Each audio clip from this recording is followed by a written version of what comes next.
Hi hello welcome to post 360. నేను మీ మురళీ రాపల్లి.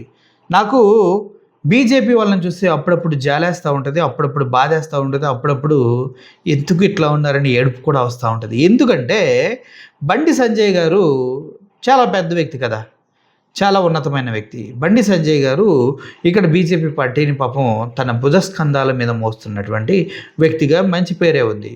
ఆయన మాట్లాడే మోడలు ఎలా ఉంటాయంటే కట్టె కాల్చి ఎక్కడో పెట్టినట్టుంటాయి. ఎందుకంటే ఆయన కూడా ఆలోచించుకోవాలి ఒకసారి.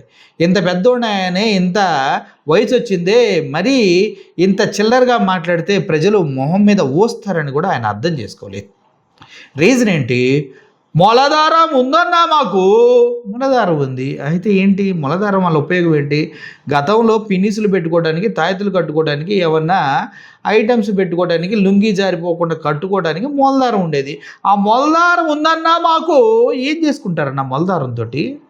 మొలదారం అనేది ఒక తాడు, దాన్ని ఎందుకు అంత సీన్ చేసావని అప్పుడే అడుగుదాం అనుకున్నా. మొలదారం ఉందన్నా, అంత మొలదారం ఉన్నవాడివి నీ కొడుకు పోక్సో కేసులో ఉంటే అంత మొలదారం ఉన్న మొగోడివి అయితే చట్టానికి వదిలేయాలి కదా. ఎందుకు 10 రోజులు నీ కొడుకును కాపాడావు? ఎందుకు కనిపించకుండా పోలీసు వ్యవస్థ దొరకకుండా తప్పించావు అని అడగొచ్చు కదా మనం. మొలదారం ఉందన్నా మాకు. మొలదారం ఉన్నవాడు ఒక అబలపైన దాడి చేస్తాడా? మైనర్ పైన ఇలా సెక్షువల్ అసాల్ట్ అనేది చేస్తాడా? చెప్పండి. మీ కొడుకు చేశాడు కదా, మరి అది కోర్టులో ఉంది కదా, బెయిల్ మీదగా బయటకు వచ్చాడు. మరి మొలదారం ఉన్నవాడు ఏం పని సార్? మగవాళ్ళ ధైర్యమని గలీజ్ పనులు ఎందుకు అని అడగాలని ఉండేది. అయితే మోడీ దేవుడన్నా, ఎందుకన్నా దేవుడు? ఎలా అయ్యాడన్న దేవుడు? ఆయన నేను పరమాత్మను స్వరూపాన్ని, పరమాత్మను అంశని ఆయన ప్రకటించుకుంటారు. మోడీ దేవుడన్నా ఎందుకయ్యాడన్న దేవుడు? ఎందుకయ్యాడు? ఎన్ని తప్పులు ఉన్నాయన్నా. ఏవి? నోట్ల రద్దు పెద్ద బొక్క. 15 లక్షలు ప్రతి ఒక్కరు అకౌంట్లో వేస్తాం బ్లాక్ మనీ అని తీసుకొచ్చారు. వేశారా? వెయ్యలా. నమామి గంగా అంటూ గంగ ప్రక్షాళన చేస్తా అన్నారు. చేశారా? చెయ్యలా. ఎందుకు బేటీ పడావో బేటీ బచావో అంటున్నారు. ఇప్పటికీ 90,000 స్కూల్స్ దేశవ్యాప్తంగా క్లోజ్ అవుతూ వస్తున్నాయి. ఎక్కడ బేటీ పడావో, ఎక్కడ బేటీ బచావు? మొన్న జంతర్ మంతర్లో విద్యార్థులంతా కలిసి ఒక విద్యాశాఖ మంత్రిని తీసేయాలంటే 30 రోజులు వెయిట్ చేసి వాళ్ళపైన లాఠీ చార్జీలు చేసి ఎక్స్పైర్డ్ టీయర్ గ్యాసులు వదిలి ఇన్ని చేసిన వ్యక్తి దేవుడు ఎట్ట అవుతాడన్నా? దెయ్యం అవుతాడు కానీ అని అడగాలంది పాపం బండి సంజయ్ గారు. దానికి ఏం సమాధానం చెప్తాడు? అన్నిటికన్నా దారుణంగా మొన్న మాట్లాడుతూ బీజేపీ ప్రభుత్వం అధికారంలోకి వస్తే హిందువులకి బొట్టు కంపల్సరీ చేస్తాం, గాజులు కంపల్సరీ చేస్తాం అన్నారు. సిగ్గుండాలి సార్ ఈ మాటలు మీరు అంటానికి. బండి సంజయ్ గారు, మీరు చేయాల్సింది బొట్టు కంపల్సరీ, గాజులు కంపల్సరీ కాదు. నిజమైన నాయకుడైతే వాళ్ళకి విద్యా వ్యవస్థలో ఇంగ్లీష్ మీడియంతో పాటు అత్యంత ఉత్తమమైనటువంటి ఫెసిలిటీస్ కల్పిస్తా అని చెప్పాలి. చదువుకోవడానికి ఫ్రీ ఎడ్యుకేషన్ ఇస్తా, నా సొంత డబ్బులతో అయినా పర్లేదు, పిల్లల్ని చదివిస్తా అని చెప్పాలి. ఇట్లాంటి పనులు చేయకుండా నేను బొట్టు పెట్టిస్తా, నేను గాజులు వేయిస్తా, నా మొలదారం కట్టిస్తా, నా ముడ్డిదారం కట్టిస్తా. ఏంటి సార్ ఇవన్నీ? మీ ఏజ్కి మీరు మాట్లాడే మాటలకి అసలు ఏమైనా పొంతనుందా? ఏంటి సార్ ఇది? ఏంటిది? మరి ఇంత దిగజారిపోవాలా రాజకీయాల కోసం? అరే, ఉన్నతమైన స్థానంలో మంచి పొజిషన్లో ఉన్నావు, సెంట్రల్ మినిస్టర్గా, అంత దర్జాగా ఉండాలి, అంత హుందాగా ఉండాలి. ఈ చిల్లర మాటలు ఏంటి? అంతకుముందు ఇంటర్మీడియట్ అమ్మాయిల మీద చేయేస్తావా అని ఒక మీటింగ్లో మాట్లాడుతూ, అదే నీ కొడుకు చేస్తే మాత్రం నెత్తి మీద పెట్టుకుంటావు.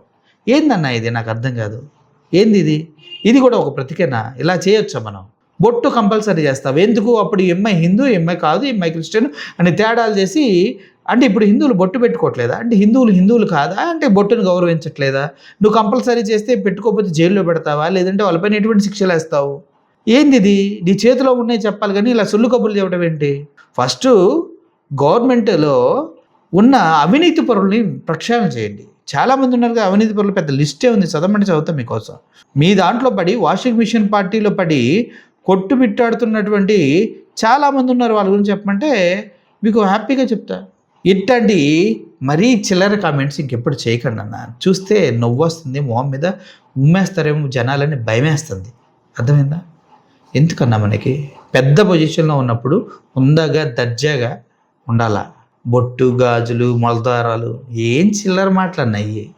మనం మాట్లాడాల్సింది అభివృద్ధి గురించి, మనం మాట్లాడాల్సింది టెక్నాలజీ గురించి, మనం మాట్లాడాల్సింది గురించి విద్యా వ్యవస్థ గురించి, మనం మాట్లాడాల్సింది రిఫార్మ్స్ గురించి, మనం మాట్లాడాల్సింది గొప్పగా ఎలా బ్రతకాలనే విషయం గురించి మనం మాట్లాడాల్సింది. ప్రజలకి ఇస్తా అన్న మాటలు చేస్తా అన్న పనులు చేస్తున్నామా అని గురించి మనం మాట్లాడాల్సింది. గరీబుల్ని ఎలా అభివృద్ధి చేయాలనే విషయం గురించి మనం మాట్లాడాల్సింది. హిందూ ముస్లింల మధ్య గొడవ కాదు, బాయ్ బాయ్ అంటే ఎలా బ్రతకాలన్న విషయం గురించి మనం మాట్లాడాల్సింది. ఉన్నతమైన జీవితంలో మరీ ఆడపిల్లల్ని మైనర్ని రేప్ చేయకుండా, మైనర్ల పైన సెక్చువల్ దాడులు చేయకుండా ఎలా ఉండాలో నేర్పాలి. అంటే మన ఇంట్లోనే మనం నేర్పుకుంటే ప్రజలకు నేర్పుతాం.